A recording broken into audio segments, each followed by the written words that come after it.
कहानी है रामपुर गांव की, जहां के मर्द महिलाओं को हमेशा नीचा दिखाने की कोशिश में रहते। अरे अभी तक खाना नहीं आया, क्या मुझे एक और शादी करने की जरूरत है? नहीं जी नहीं, ऐसा मत करना, वरना मैं कहाँ जाऊंगी। खाना लेकर मैं अभी आई जी। गांव की पंचायत में भी फैसले हमेशा औरतों के खिलाफ ही रहते। मैं जो फैसला सुनाता हूँ वो भगवान की आज्ञा होती है। इस लड़के ने अपने मन से शादी करके अच्छा नहीं किया। लड़के को घर भेज दो और इसकी शादी इसकी जाति की किसी लड़के से करवा दो, लेकिन ये लड़के, इसे तो गांव के बाहर निकाल दो। नहीं नहीं जमींदार साहब, ये क्या बोल रहे हैं? ऐसा नहीं हो सकता। मेरी बेटी मासूम है, इसे अच्छे बुरे की समझ नहीं है। अरे कहाँ जाएगी ये बेचारी? कहाँ जाएगी? इतनी चिंता है तो पूरे परिवार का गांव निकाला कर देते हैं। बेचारे पूरे बसे बसाए परिवार को गांव छोड़ना पड़ता है। चाहे जो हो, अगर बेटियों को कंट्रोल नहीं कर सकते तो गांव में रहने का कोई मतलब नहीं है। यहाँ औरतों को दब कर रहना होगा। कोई भी अपने हिसाब से कुछ नहीं कर सकता, सब ईश्वर की मर्जी से ही होगा। तभी गांव का एक आदमी दौड़ा दौड़ा आता है। सरपंच साहब, जमींदार साहब, वो कालिया है ना, उसकी बेटी पढ़ने के लिए शहर जा रही है। अच्छा, ये कब हो गया? और कालिया की हिम्मत कैसे हो गई ऐसा करने की? लेकर आओ उसे और उसकी बेटी को। बस फिर क्या था, हाजिर हो जाते हैं कालिया और उसकी बेटी सरपंच के सामने। अरे कालिया, ये क्या सुनने में आ रहा है? बेटी को इंजीनियर बना रहा है तू? और ये बता, गांव में तो स्कूल नहीं है, फिर कहां से इतनी क्लास पास कर गई तेरी बेटी? राधा, जो कि कालिया की बेटी है, उसे लगता है कि सरपंच उसकी तारीफ कर रहे हैं। सरपंच जी, मैंने ऑनलाइन पढ़ाई की है, डिस्टेंस लर्निंग से। सभी में मैंने अच्छे नंबर पाए हैं, जिसे देखते हुए शहर की इंजीनियरिंग कॉलेज में मुझे स्कॉलरशिप मिली है। वाह जी वाह, क्या होती है ये? पहले तो ये बताओ, फिर आगे की बात करते हैं। पूरा गांव राधा की बात सुन रहा था और राधा बोलती जा रही थी। तो ऐसे मैं फ्री में एक अच्छी शिक्षा लेकर गांव में जो कुछ परेशानियां हैं, जैसे बिजली, पानी और इंटरनेट जैसी समस्याओं के लिए काम करूंगी। मैं गांव को शहर से जोड़ने के लिए पुल का निर्माण करवाने का प्रस्ताव रखूंगी। मुझे पूरी उम्मीद है कि जल्द ही हमारा गांव भी तरक्की की राह पर चल पड़ेगा। राधा की बात सुनकर सारे गांव वाले ताली बजाने लगते हैं। सरपंच को समझ नहीं आता कि वो क्या करे। चुप रह नादान लड़की, गांव के खिलाफ जाने के लिए तुझे गांव से बेदखल कर दिया जाएगा, वो भी पूरे परिवार के साथ। और हाँ, अगर ठीक से गांव में रहना चाहती है तो ये पढ़ाई लिखाई छोड़ दे। हम तेरे लिए गांव का कोई होनहार लड़का देखेंगे। तभी गांव का एक आदमी बोल पड़ता है। अरे नहीं नहीं सरपंच जी, राधा बिटिया जो बता रही है, अगर वैसा हो जाए तो हम लोगों को पैसा कमाने के लिए बाहर नहीं जाना पड़ेगा। हाँ जी, और ना ही कोसों दूर पानी के लिए भटकना पड़ेगा। हमारे बच्चे भी अच्छी पढ़ाई कर सकेंगे और आगे बढ़ेंगे, ना कि हमारी तरह खेती करते बैठेंगे। क्यों गांव वालों, राधा बिटिया का साथ देना चाहिए ना।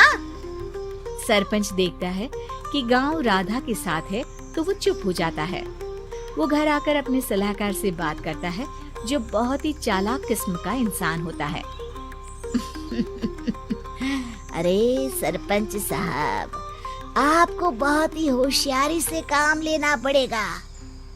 एक बार गांव तरक्की कर गया, यहाँ के बालक पढ़ लिए तो कोई ना पूछेगा आपको।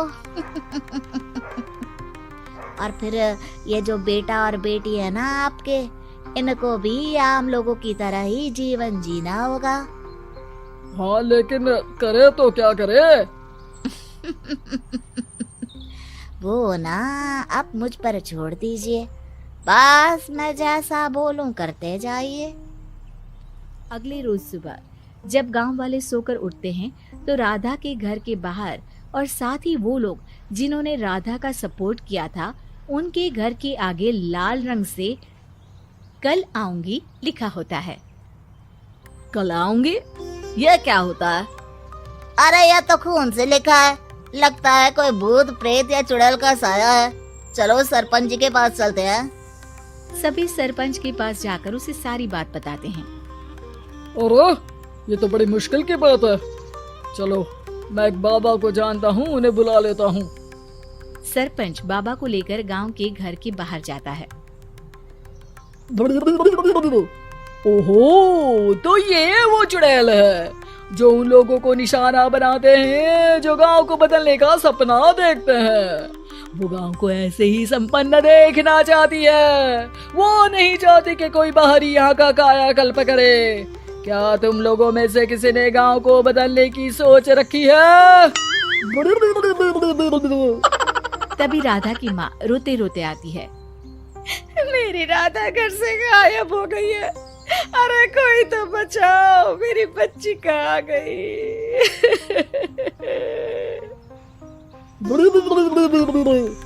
ले गई वो चुड़ैल, तेरी बच्ची को ले गई। अब वो उसे श्रापित करके छोड़ेगी, उस पर चुड़ैल का साया हो जाएगा। तभी बुरी सी हालत में राधा भी वहाँ आ जाती है। उसके बाल चुड़ैल की तरह फैले होते हैं और कपड़ों में खून लगा होता है। सभी राधा को देखकर डर जाते हैं। माँ, पता नहीं मुझे कौन उठा कर ले गया था। अरे दूर हो जा चुड़ैल, अब हम लोग इस गांव में नहीं रुकेंगे। अरे कैसे बातें कर रहे हैं आप?